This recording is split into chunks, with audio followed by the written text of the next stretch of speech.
வாக்களியுங்கள். உதயசூரியன் சின்னத்திற்கு வாய்ப்பளியுங்கள். மாசில்லாத தங்கம் மா சுப்பிரமணிக்கென்று வாக்குகள் சேகரிக்கிற நிகழ்ச்சிக்கு வருகை தந்திருக்கிற அனைவரையும் வணங்கி மகிழ்கின்றேன். கண்ணு கட்டிய தூரம் வரையிலும்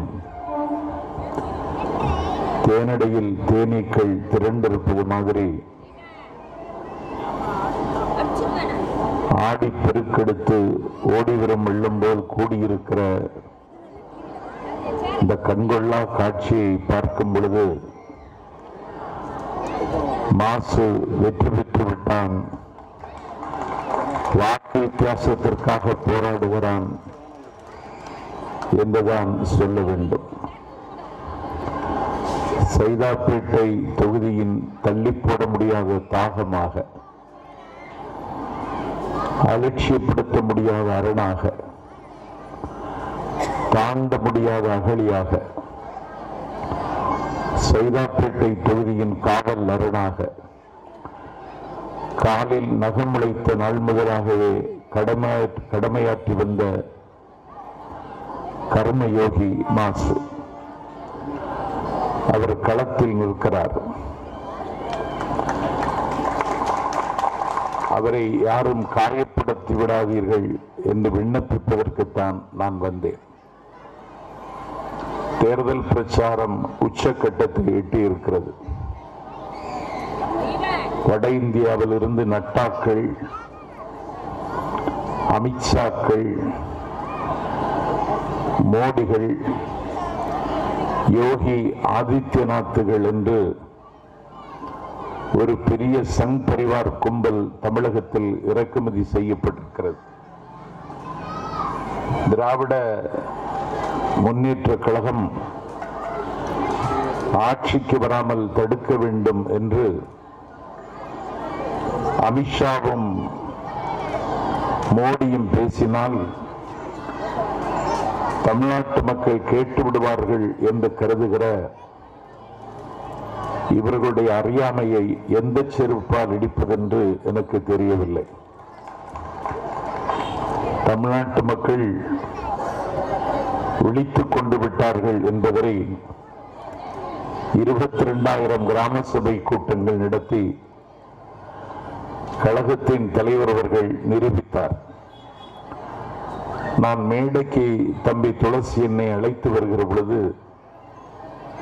எனக்கு வந்த தகவல், ஸ்டாலின் தான் வர்றாரு, விடியல் தர போறாரு என்கிற அந்த பாட்டை இதுவரைக்கும் 5 கோடி பேர் கேட்டதாக புள்ளி விவரம் நமக்கு சொல்லுகிறது. ஆகவே எடப்பாடிக்கு கொள்ளி தயாராகிவிட்டது என்பதைத்தான் இந்த புள்ளி விவரம் சொல்லிக் கொண்டிருக்கிறது. யோகி ஆதித்யநாத் என்கிற உத்தரப்பிரதேசத்தின் முதலமைச்சர் கோவைக்கு வருகிறார். கோவைக்கு வந்த இடத்தில் ஊர்வலம் நடைபெறுகிறது. ஊர்வலத்தில் திட்டமிட்டு ஒரு கலவரச் சூழலை உருவாக்குகிறார்கள்.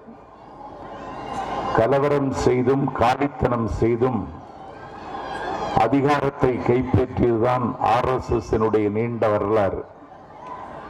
அதையெல்லாம் விரித்தும் விளக்கியும் பேசுவதற்கு எனக்கு நேரமில்லை. இந்த யோகி ஆதித்யநாத்தினுடைய ஆட்சியில் வருடத்திற்கு 59,445 வழக்குகள் பெண்களுக்கு எதிரான குற்றங்களை செய்தவர்கள் மீது இன்றைக்கு பதியப்பட்டிருக்கின்றன. ரேப் கேஸ், கற்பழிப்பு புகார்கள் மட்டும் ஆண்டு ஒன்றுக்கு 4,322 வழக்குகள், கற்பழிப்பு வழக்குகள் மட்டும். தினசரி 162 வழக்குகள் பெண்களுக்கு எதிராக இன்றைக்கு பதிவாகிக் கொண்டிருக்கின்றன. 2 மணி நேரத்திற்கு ஒரு பெண் பாலியல் வன்புணர்வுக்கு உத்தரப்பிரதேசத்தில் ஆளாக்கப்படுகிறாள். 2 மணி நேரத்திற்கு ஒரு பெண். 90 நிமிடத்திற்கு ஒரு முறை ஒரு சிறுமி பாலியல் வன்புணர்வுக்கு ஆளாக்கப்பட்டு உத்தரப்பிரதேசத்தில் கொல்லப்படுகிறார்கள். இது புள்ளி விவரம், நான் சொன்னதல்ல. ஒரு புகழ்பெற்ற ஆங்கில பத்திரிகையில் வந்த புள்ளி விவரத்தை தான் உங்களுக்கு சொல்லுகிறேன். இப்பொழுது அவர்கள் அதிகாரம் கையை விட்டு போகிறது என்பது தெரிந்துவிட்டது. இப்பொழுது திராவிட முன்னேற்ற கழகத்தினுடைய தலைவர் அவருடைய மகள் செந்தாமரை வீட்டில் 8 இடங்களில் ரெய்ட் என்று காலை 9 மணியிலிருந்து இரவு 8 மணி வரை ரெய்டு நடத்துகிறார்கள். ஒரு உப்பை போல் எளியவன், திருவண்ணாமலை நாடாளுமன்ற உறுப்பினர் அண்ணாதுரை, அவன் வீட்டில் ரெய்டு என்று 2 நாளாக ஒரு ரெய்டு நாடகத்தை நடத்தி கொண்டிருக்கிறார்கள். மோடியும் பாடியும் பேசுகிறார்கள். எடப்பாடி சொல்லுகிறான், தடுப்பூசிக்கு மருந்து கண்டுபிடித்ததே மோடி தான் என்கிறான். கண்டுபிடித்த டாக்டர்கள் இதை கேட்டு தற்கொலை செய்து கொண்டாலும் ஆச்சரியப்படுவதற்கு இல்லை. என்னடா அக்கிரமம்! ஒருவனை புகழ்வதற்கு எல்லை வேண்டாமா? தடுப்பூசி கோவேக்சின் மருந்து, கோவிஷீல்டு மருந்து கண்டுபிடித்ததே நாடாளுமன்ற பிரதமர் நரேந்திர மோடி தான் என்று தமிழ்நாட்டினுடைய முதலமைச்சர் கூச்சம் இல்லாமல் புகழ்கிறார். அப்படியாவது புகழ்ந்தாலாவது இவன் நம்மளை விட்டு வைப்பானா என்பதுதான் அவர்களது ஏக்கம். இன்றைக்கு என்ன நடக்கிறது? ஒரு மணப்பாறை தொகுதி சட்டப்பேரவை உறுப்பினர் அவருடைய டிரைவருடைய வீட்டு வைக்கோல் போரி 1 கோடி ரூபாய் எடுத்துக்கொண்டு வருகிறது வருமான வரியாக. அந்த அதிமுக ஆட்சியில் காட்பாடியில் மாவட்ட சுற்றுச்சூழல் ஜாயிண்ட் என்ஜினியர், இணை பொறியாளர், அவருடைய பெயர் பன்னீர்செல்வம், அவருடைய வீட்டில் என் பெருமைக்குரியவர்களே ரெய்டு நடைபெறுகிறது. ரெய்டு நடத்துவது தமிழ்நாடு லஞ்சலாவண்ய போலீசார். 6.5 கிலோ வெள்ளி, 4.5 கோடி ரூபாய், 4.25 கிலோ தங்கம். ஒரு ஜாயிண்ட் என்ஜினியருக்கு வீட்டில், பன்னீர்செல்வத்துக்கு வீட்டில். அப்படி என்றால் அவனுக்கு மேல் இன்னொரு என்ஜினியர் இருக்கிறார். அவனுக்கு ஆணையிடுகிற ஒரு கலெக்டர் இருக்கிறார். கலெக்டருக்கு கட்டளை இடுகிற முதல்வர் இருக்கிறார். அப்படி என்றால் இந்த மண்ணில் ஊழல் எப்படி புரையோடி போயிருக்கிறது என்பதை நாம் உணர்ந்து கொள்ள முடியும். ஆனால் 10 ஆண்டு காலம் ஆட்சியில் இல்லாத திராவிட முன்னேற்ற கழகத்தின் மீது அன்பறிந்து அதிமுகவை பாதுகாப்பதற்கு இன்றைக்கு மோடி முன்வருவதற்கு காரணம் அதிமுகவை அழிப்பதற்கு தான். எல்லா இடத்திலும் மோடி பிரச்சாரம் செய்துவிட்டால் திமுக கூட்டணி 234 தொகுதியும் வெல்லும் என்பதுதான் இன்றைக்கு இருக்கிற உண்மை. அப்படி தரவுகள் இல்லாமல் வெந்ததை தின்று வாயில் வந்ததை பேசுவதை போல ஒரு தேசத்தினுடைய பிரதம அமைச்சர் பேசுகிறார். இன்றைக்கு அவர்களுடைய கட்சியில் என்ன நிலவரம்? அவர்கள் கட்சியில் மிஸ்டு கால் கொடுத்து சேர்த்து பார்த்தார்கள். யாரும் மிஸ்டு காலில் சிக்கவில்லை. இப்பொழுது அவர்கள் கட்சியில் யாரை சேர்த்திருக்கிறார்கள்? புளியந்தோப்பு அஞ்சலை. அவள் யார்? தில்லையாடி வள்ளியம்மையினுடைய தங்கையா? தலைநகர் சென்னையில் கள்ளச்சாராயம் காய்ச்சுகின்றவள். பல குற்ற வழக்குகள் அவள் மீது இருக்கிறது. புளியந்தோப்பு அஞ்சலை. கண்டிப்பு ரவி, கண்டிப்பு ரவி என்றும் சொல்வார்கள், கல்வெட்டு ரவி என்றும் சொல்வார்கள். கல்வெட்டு பதிந்து விட்டது. இவன் 6 முறை குண்டர் சட்டத்தில் கைது செய்யப்பட்டவன். அவனை பிஜேபி கட்சியில் சேர்த்திருக்கிறார்கள்.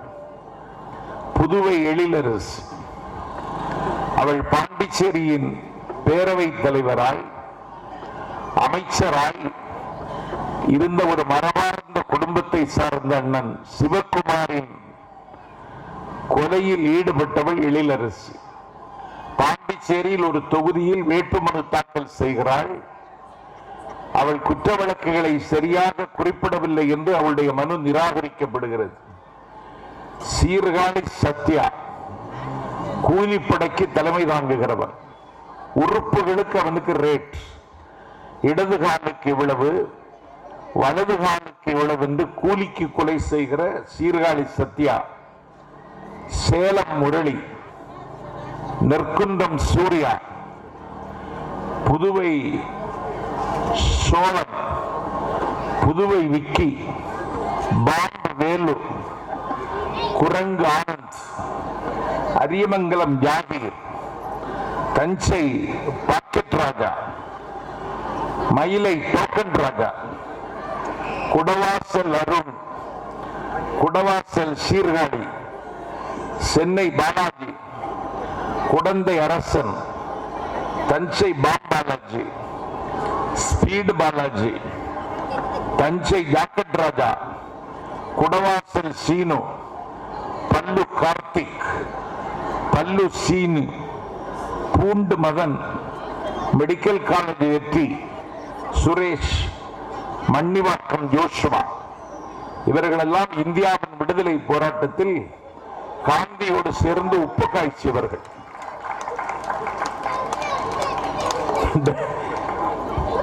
இவர்களை கட்சியில் சேர்த்துவிட்டு தூய்மையான அரசியலை இதோபதேசம் செய்கிறார் மோடி. இவர்களை சேர்த்து விவரம் மோடிக்கு தெரியுமான்னு தெரியல. இப்போது தமிழ்நாட்டின் முதலமைச்சர் கேட்பதையெல்லாம் தருகிறார். அமித்ஷாவும் மோடியும் என்கிறார். இவன் என்ன கேட்டான், அவர்கள் என்ன கொடுத்தார்கள் என்பது சஸ்பென்ஸ். ஆனால் இவர்கள் கேட்டதை நான் சொல்லுகிறேன். 2011-12 தானே புயல், தலை நிமிர்ந்த மரங்கள் தலைநகர் சென்னையில் தானே சாய்ந்தன. அந்த தானே புயலில் இவர்கள் கேட்டது 5244 கோடி. மோடி அரசு கொடுத்தது 500. 2012-13 வரலாறு காணாத வறட்சி, 19,988 கோடி ரூபாய் கேட்டார்கள். கொடுத்தது 656.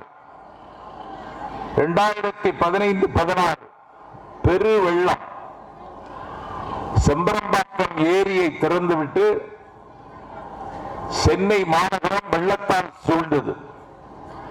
சென்னை மாநகர மக்கள் தப்பித்தோம் பிழைத்தோம் தம்பிரான் புண்ணியம் என்று இன்றைக்கு மிச்சம் இருப்பதே பெரிய சவால்.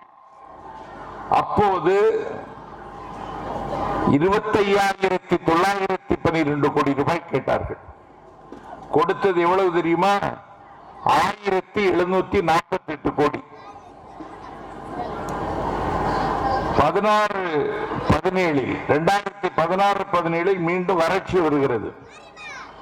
39,565 கோடி கேட்டார்கள்.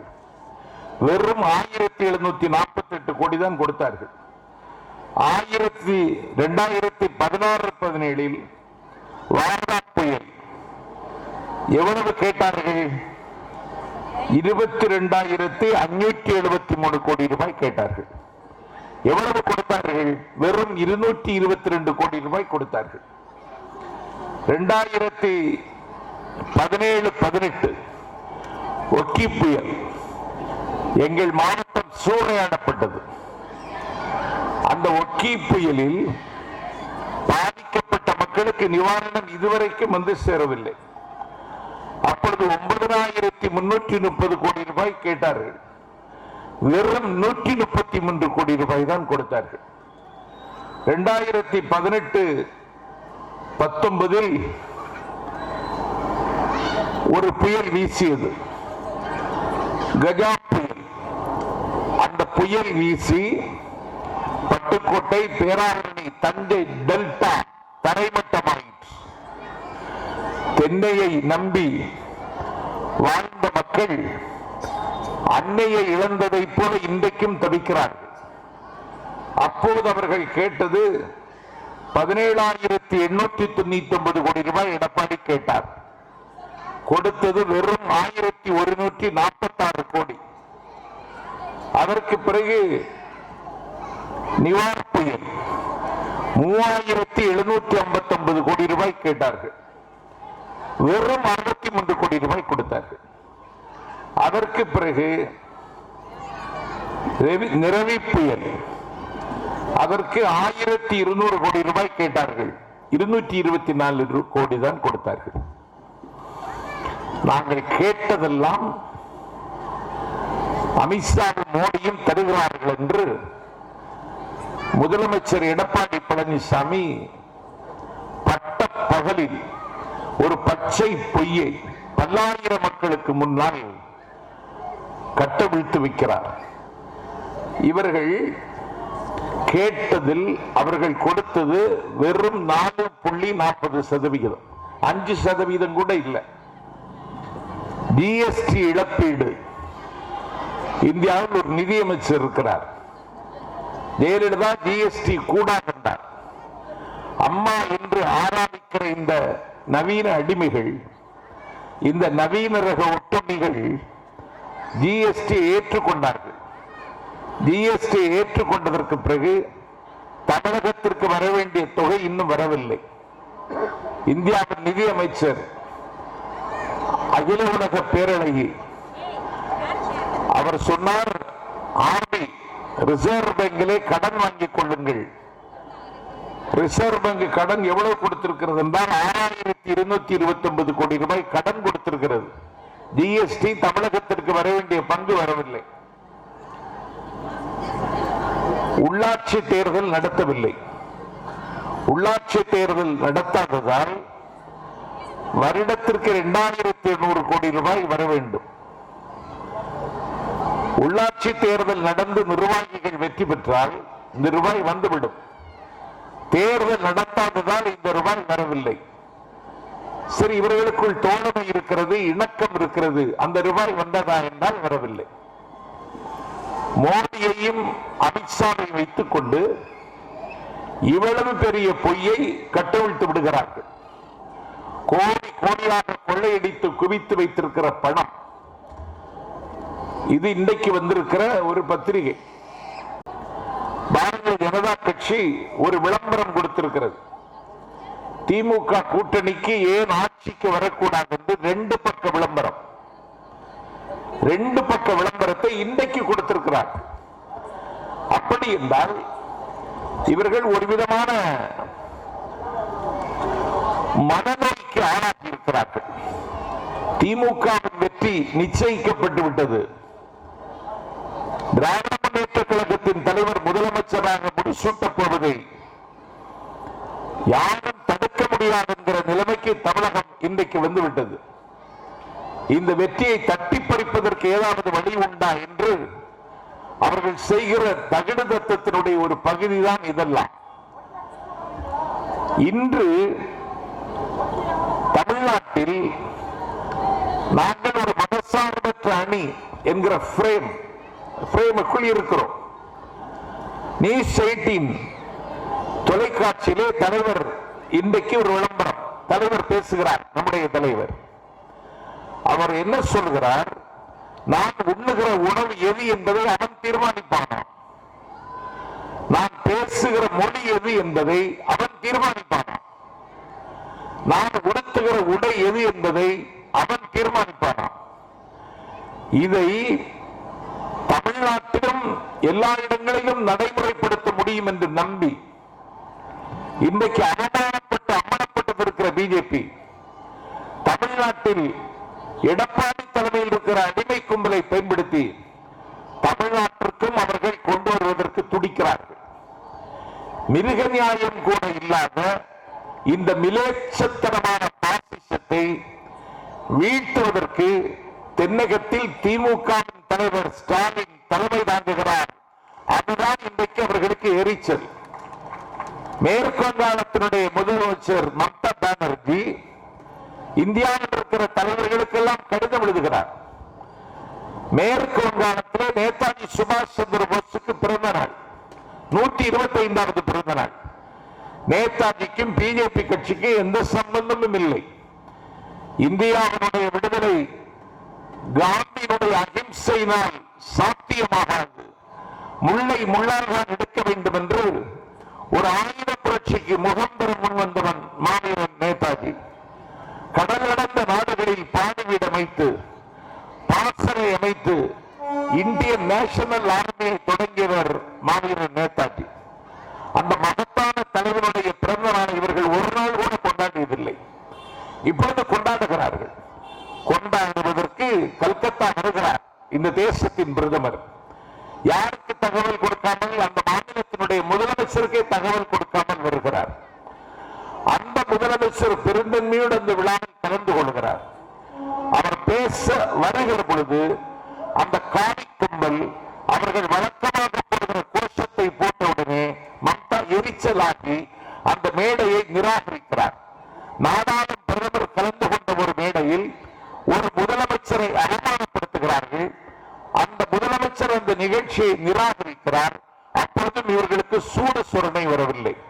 இத்தனைக்கும் மம்தா பானர்ஜி கட்டியிருப்பது சேலைதான், எடப்பாடி பழனிசாமி கட்டியிருப்பது வேட்டி. நான் வேட்டி கட்டிய பழனிசாமிக்கு சொல்லுகிறேன், மம்தா பானர்ஜிக்கு ஒரு கடிதம் எழுதி அந்த சேலையை அனுப்ப சொல், நீ ஒரு நாளாவது உடுத்திப்பார், அப்போதாவது எனக்கு உணர்ச்சி வருகிறதா என்று பார்ப்போம். தான் அடிமையாக இருக்கிறோம் என்று தெரியாமலே டெல்லி ஏகாதிபத்தியத்திற்கு காவடி தூக்கி தமிழ்நாட்டிலும் ஒரு பாசிசத்தை, ஒரு நாசிசத்தை நிலைநாட்ட துடிக்கிறார்கள். பாசிசம் என்ன செய்யும்? அன்றைக்கு ஆஷன் வைஷன் திறந்தவெளி சிறைச்சாலையில் 40 லட்சம் யூதர்களை கொண்டு முடித்தான் Hitler. I am the mighty state, நானே அரசு, நானே எல்லாம் என்று மாறுபட்டினான். All the judges are my advocates என்று முழங்கினான். கடைசியில் ஹிட்லருக்கு என்ன கதி நேர்ந்தது? தன்னுடைய காதல் மனைவியை கட்டி இணைத்து ஹிட்லர் தற்கொலை செய்து கொண்டான். நாடாளும் பிரதமருக்கு நாங்கள் சென்ற ஞாபகப்படுத்துவேன், ஹிட்லருக்கான ஒரு மனைவி இருந்தார், அதுவும் இல்லாதவன். இதை இந்தியா ஏற்காது. சமூக நல்லிணக்கமும் சமய சகிப்புத்தன்மையும் தான் இந்தியாவினுடைய மூலபலம், இந்தியாவினுடைய ஜீவ ஊற்று. இந்த மூலபலத்தை இல்லாமல் ஆக்குவதற்கு இவர்கள் 1925 முயற்சிக்கிறார்கள்.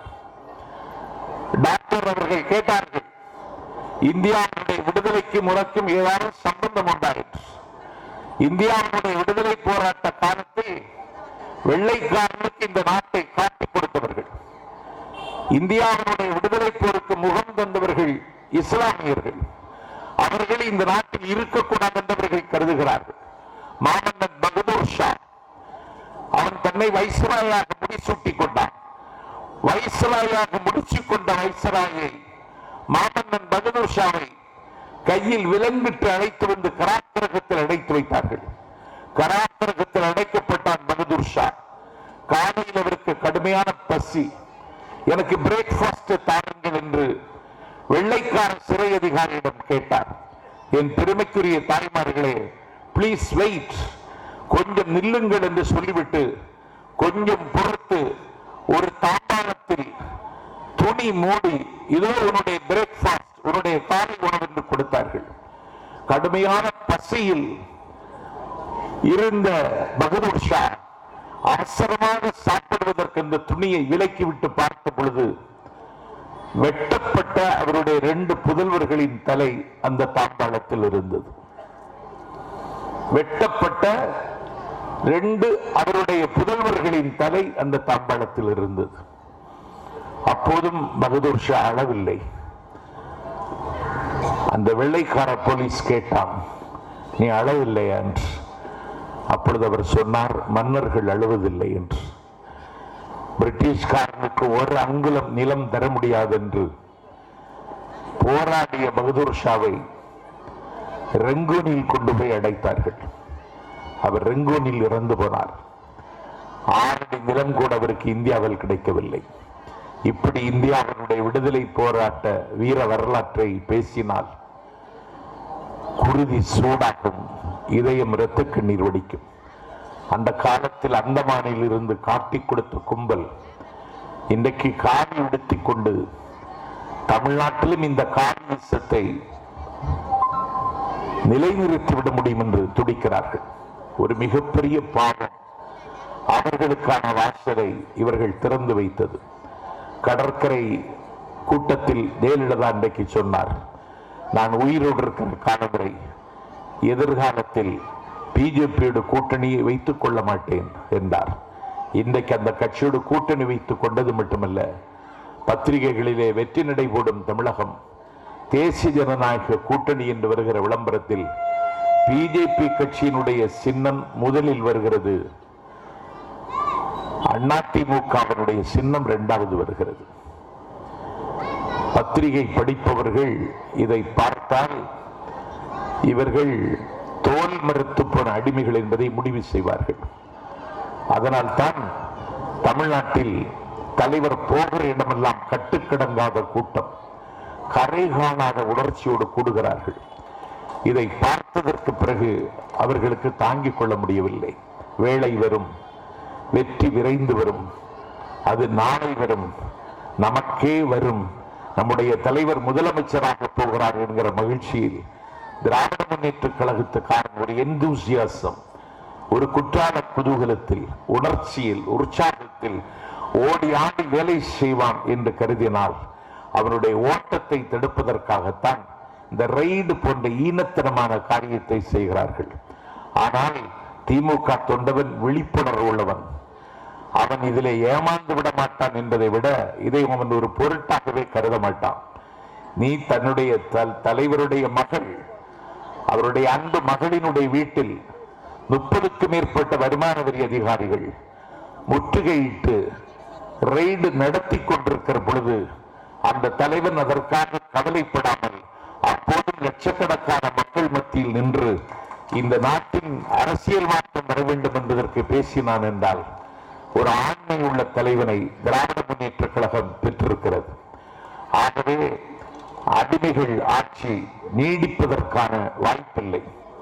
இன்றைக்கு இருக்கிற மிகப்பெரிய பிரச்சனை 127வது நாள் இன்றைக்கு டெல்லியில் விவசாயிகள் போராடி கொண்டிருக்கிறார்கள்.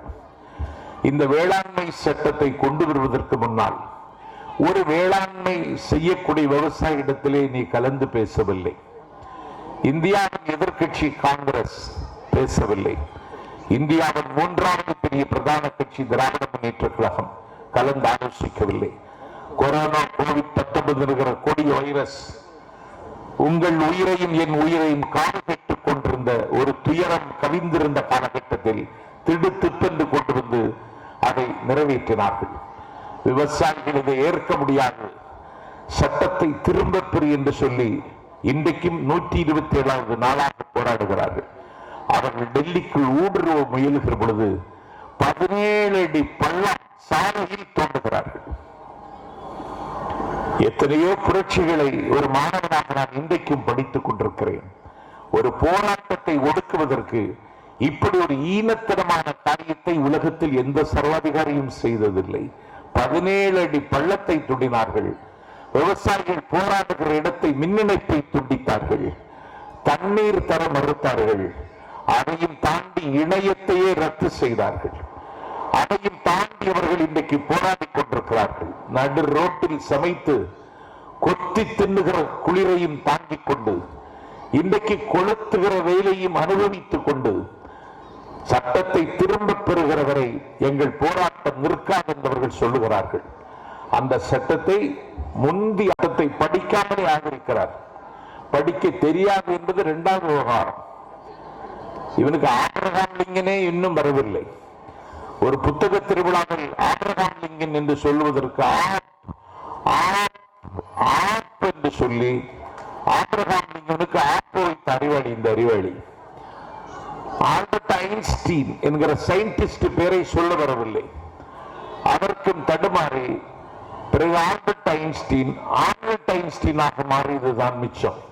இப்படி ஒரு தற்குறியை, ஒரு தப்பிலியை தமிழ்நாடு தாங்கிக் கொண்டிருக்கிறது. சட்டத்தை படிக்காமலே நான் ஆதரிக்கிறேன் என்றாய்.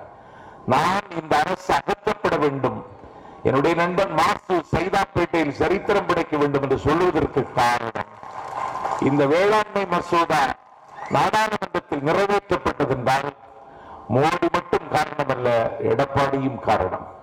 இவர்கள் ஆதரவு கொடுத்ததனால்தான் அந்த மசோதா நிறைவேறியது.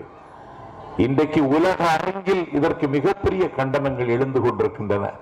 உலகத்தின் புகழ்பெற்ற பாடகி, அவரில் இன்றைக்கு அவளை ட்விட்டரில் பின்பற்றுகிறவர்கள் மட்டும் 10 கோடி பேர், 10 கோடி பேர் இதற்கு உலகத்தில் கண்டனம் தெரிவிக்கிறார்கள். எடப்பாடி சொல்லுகிறான், மோடியினுடைய புகழ் ரொம்ப வானம் அளவுக்கு போய்கொண்டிருக்கிறது. அந்த பாட்டு பாடகியை பின்பற்றி ரிஹானா அவள் பெயர், அவள் கண்டனம் தெரிவிக்கிறாள்.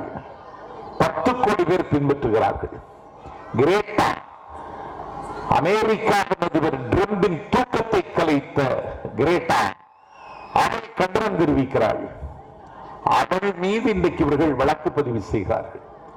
என் பெருமைக்குரியவர்களே, குடியுரிமை திருத்த சட்டம், ஒரே சட்டத்தில் இந்த நாட்டில் இருப்பவனை நாடத்தவனாக ஆக்க முடியும் என்பதுதான் அந்த சட்டம். அஸ்ஸாம் மாநிலத்தில் 19 லட்சம் பேர் நாடத்தவர்களாக மாறினார்கள்.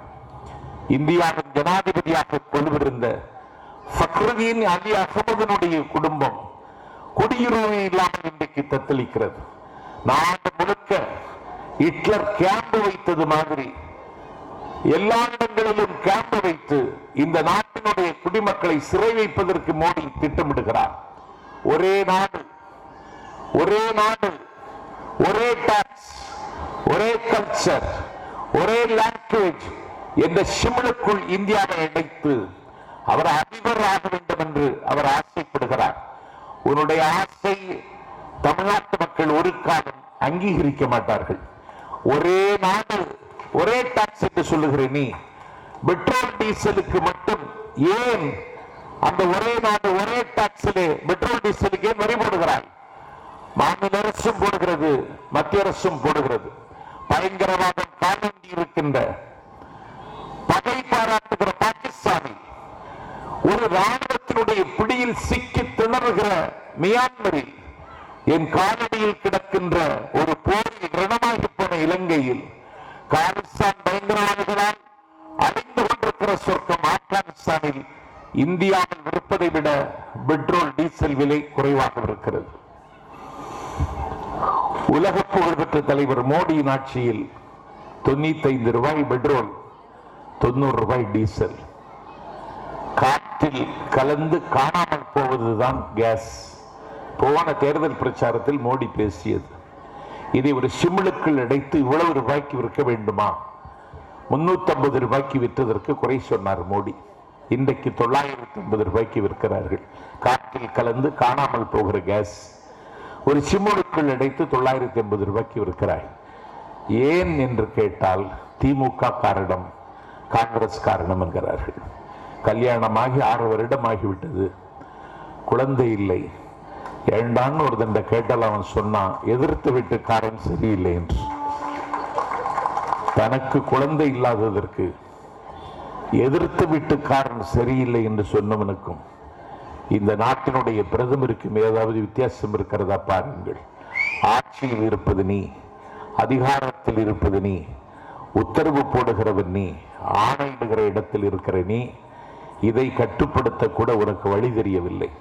பன்னாட்டு பகாசு கம்பெனிகளுக்கு இந்தியாவை தாரை வார்த்து கொடுத்துவிட்டு இந்தியாவில் உழைக்கக்கூடிய மக்களை சுரண்டுகின்ற ஒரு ஆட்சி இந்தியாவில் நடைபெற்றுக் கொண்டிருக்கிறது. அந்த ஆட்சிக்கு காவடி தூக்குகிற பாவத்தை எடப்பாடி கும்பல் செய்து கொண்டிருக்கிறது. வடக்கில் தலை வைத்து படுக்காதீர்கள் என்றார் அண்ணா. இந்த பயல்கள் வாய் வைத்தே படுத்து கிடக்கிறான். ரொம்ப வருத்தமாக இருக்கிறது. இதுதான் தமிழ்நாடா? நான் தமிழ்நாட்டினுடைய குடிமகன் என்று சொல்லவே எனக்கு கூச்சமாக இருக்கிறது. I belong to Dravidian stock. I am proud to call myself a Dravidian. நான் திராவிட பாரம்பரிய களஞ்சியத்தில் இருந்து வந்திருக்கிறேன். என்னை ஒரு திராவிடன் என்று சொல்லிக் கொள்வதில் நான் பெருமைப்படுகிறேன் என்று அகிலம் அளந்த பண்டித ஜவஹர்லால் நேருவுக்கு முன்னால் நாடாளுமன்றத்தினுடைய சன்னிதானத்தில் பேசியவன் அண்ணா. அந்த அண்ணாவினுடைய படத்தை கொடியில் போட்டுக் கொண்டிருக்கிற அதிமுகவினுடைய ஒரே ஒரு ரெப்ரசன்டேட்டிவ் ரவீந்திரநாத், துணை முதலமைச்சருடைய மகன், வாஷிங்டனில் நின்று கொண்டு சொல்லுகிறான், ஐ ஆம் ஃப்ரம் மோடி லேண்ட். நான் மோடி லேண்டில் இருந்து வருகிறேன், மோடி நாட்டில் இருந்து வருகிறேன் என்று வாஷிங்டனில் நீ போய் நின்று பேசுகிறான் என்றால் இப்படி காட்டி கொடுக்கிற காரியத்தை தான் அந்த கட்சி இன்றைக்கு செய்து கொண்டிருக்கிறது. இந்தியாவினுடைய விடுதலை புரட்சி கல்கத்தாவில் வெடித்து சிதறிய பொழுது அதற்கு முகம் தந்தான் சிராஜுத்தௌலா. அந்த சிராஜுத்தௌலாவை காட்டி கொடுத்தான். அவன் பெயர் மீர் ஜாபர். வானம் பொழிகிறது, பூமி விளைகிறது, உனக்கு எதற்கு தர வேண்டும் கிறிஸ்டி? எங்குல பெண்களுக்கு மஞ்சள் அரைத்தாயா, பணிவிடை புரிந்தாயா, நாற்று நட்டாயா, கஞ்சிக்கலையும் சுமந்தாயா, பிச்சை கேட்டால் தருகிறேன், வரி கேட்டால் தர முடியாது என்று பிரிட்டிஷ் ஏகாதிபத்தியத்தை எதிர்த்து மூறி முழங்கினான் வீரபாண்டிய கட்டபொம்மன். அவனை காட்டி கொடுத்தான் எட்டப்பன். ஜெகமஞ்ச போரிட்ட ஜூலியஸ் சீசரை அன்றைக்கு காட்டி கொடுத்தான் ஒருவன். அவனுடைய பேர் புரூட்டஸ். தன் அரிய திருமேனி சதைப்புண்டு தவிப்பெய்தி பன்னறிய பலவாடுபட்ட பொழுதும் எந்தாய் தாம் செய்வது இன்னதன் அருகிலார் அவர்தம் பிழையை மன்னியும் என்று மரணத்தை பரிசாக கொண்டு வந்தவர்களுக்கு கருணையை வழங்கினானே கர்த்தர் இயேசு. அவனை 30 வெள்ளிக்காசுகளுக்காக அன்றைக்கு ஜூடாஸ் காட்டி கொடுத்தான். காட்டி கொடுத்தவர்களின் வரலாறு உலகத்தில் எல்லா நாடுகளிலும் இருக்கின்றது. ஆனால் அந்த வரலாற்றில் ஒரு கரும்புள்ளியாக தமிழகம் அமைந்து விட்டதில் நான் வெட்கப்படுகிறேன். இனி காட்டி கொடுப்பவன் யார் என்று கேட்டால் எட்டப்பன் என்று எவனும் சொல்ல மாட்டான், எடப்பாடி என்று உலகம் சொல்லுகிற அளவுக்கு நாட்டையே காட்டி கொடுத்தார்கள். தான் சார்ந்த கட்சியை காட்டி கொடுத்தார்கள். தன்னை முதலமைச்சராக முடிசூட்டி பார்த்த சசிகலாவை காட்டி கொடுத்தார்கள். இப்படி காட்டி கொடுத்தே காலம் தள்ளக்கூடிய இந்த காலாவதியாகி போன பயல்களுக்கு இனிமேல் அன்னை தமிழ்நாட்டில் ஒரு இடமும் இல்லை என்பதை நாட்டு மக்கள் தீர்மானித்து விட்டார்கள். நாட்டு மக்கள் அந்த முடிவுக்கு வந்து நாளாயிற்று. காலம் விரைகிறது. ஒரே ஒரு செய்தியை சொல்லுகிறேன். கவிஞன் வைரமுத்து ஒரு கவிதை சொன்னான், சொல்லதிகாரம். அதுல 2 கண்ணியை முடித்துவிட்டு கடைசி கண்ணியை முடிக்கிற பொழுது எல்லோரும் கேட்ட வார்த்தைகள் என்று முடிப்பான். அந்த கவிதையை உங்களுக்கு நினைவூட்டுகிறேன். கொள்ளையடி, சரித்திரம் அதிகம் கேட்ட வார்த்தைகள், தழுவு, முத்துமிடு, கட்டில்கள் அதிகம் கேட்ட வார்த்தைகள், ஆறாரோ, சனியனே, தொட்டில்கள் அதிகம் கேட்ட வார்த்தைகள், உருப்போடு, உருப்பட மாட்டாய், வகுப்பறைகள் அதிகம் கேட்ட வார்த்தைகள், உனக்கு எப்போது கல்யாணம், விலைமகள் அதிகம் கேட்ட வார்த்தைகள், இன்னொரு ஜென்மம் என்று ஒன்று இருந்தால் பூங்காக்கள் அதிகம் கேட்ட வார்த்தைகள், மறக்காமல் கடிதம் போடுங்கள், ரயிலடிகள் அதிகம் கேட்ட வார்த்தைகள், எல்லோரும் எங்களை மன்னித்துக் கொள்ளுங்கள், ஐரோப்பா அதிகம் கேட்ட வார்த்தைகள், பாலாறு, தேனாறு, பொதுஜனங்கள் அதிகம் கேட்ட வார்த்தைகள், பெரியோர்களே, தாய்மார்களே, ஒலிபெருக்கி அதிகம் கேட்ட வார்த்தைகள், நேற்றே வந்திருக்க கூடாதா, கடன் கேட்போர் அதிகம் கேட்கிற வார்த்தைகள், இனிமேல் ஆண்டவன் விட்ட வழி, மருத்துவமனைகள் அதிகம் கேட்ட வார்த்தைகள். கவிஞன் வைரமுத்து கவிதையை முடித்து விடுகிறான். நாஞ்சில் சம்பத் என் நண்பன் மாசுவுக்காக தேரடி திடலில் தொடருகிறேன். இப்பொழுது அதிகம் கேட்கிற வார்த்தைகள் அன்னை தமிழகத்தின் அடுத்த முதல்வர் மு.க. ஸ்டாலின் என்பதுதான் அதிகம் கேட்கிற வார்த்தைகள். அந்த அதிகம் கேட்கிற வார்த்தைகளுக்கு எந்த ஊனமும் ஏற்பட்டு விடாமல் சைதை தொகுதி சரித்திரம் படைக்க வேண்டும் என்று நான் விளைகின்றேன். எல்லா தரவுகளையும் எல்லா நிலவரங்களையும் சரியாக உள்வாங்கிக் கொண்டு எப்போதும் முப்போதும் கடமையாற்றக்கூடிய ஒரு கர்மயோகியின் பெயர் மாசு.